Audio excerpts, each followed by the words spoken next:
রাজ apparels limited মালিক কর্তৃক শ্রমিকদের উপর হামলার নিন্দা ও বকেয়া বেতনের দাবিতে নারায়ণগঞ্জ প্রেস ক্লাবের সামনে প্রতিবাদ সমাবেশের আয়োজন করে রাজ অ্যাপারেলস লিমিটেড এর শ্রমিক বৃন্দ এবং বাংলাদেশ টেক্সটাইল গার্মেন্টস শ্রমিক ফেডারেশন।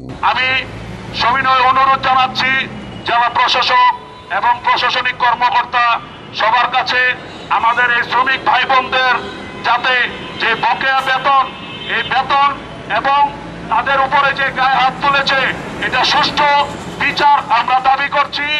আমরা জানি এখন বর্তমানে যে ডিসি মহোদয় আছেন উনি খুব মানবিক একজন মানুষ। আমাদের এই শ্রমিকদের উপর এভাবে নির্যাতন তার কাছে সুষ্ঠু এটার বিচার চাই। কলকারখানা অধিদপ্তরের DIG Rajib Ghosh, BKME president Hatem সাহেব সহ নারায়ণগঞ্জের যিনি অভিভাবক সুযোগ্য জেলা প্রশাসক জনাব জাহিদুল ইসলাম মিয়ার নেতৃত্বে এই হামলার বিষয়ে তদন্তপূর্বক এই শ্রমিকদের যে বেতন বকেয়া রয়েছে এটা পরিশোধ করে সুষ্ঠুভাবে এটার সমাধান করা হোক।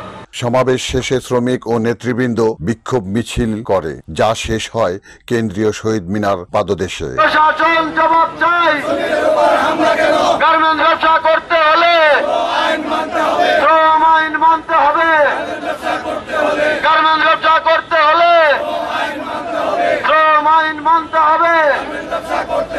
সংগ্রামী সাথী ও বন্ধুগণ, বাংলাদেশের সবচেয়ে বড় আয়ের উৎস হল গার্মেন্ট শিল্প। এই গার্মেন্ট শিল্পের বেশিরভাগ মালিকই যারা দায়িত্বশীল, তারা যথেষ্ট ভালো ভূমিকা রেখে চলেছে, তাদেরকে আমরা ধন্যবাদ জানাই।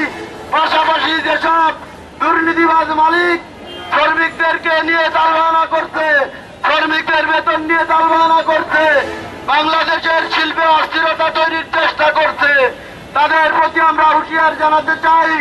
Bangladesh textile garments workers federation এই নির্যাতিত শ্রমিকদের পাশে ছিল, এখন আছে, ভবিষ্যতে থাকবে।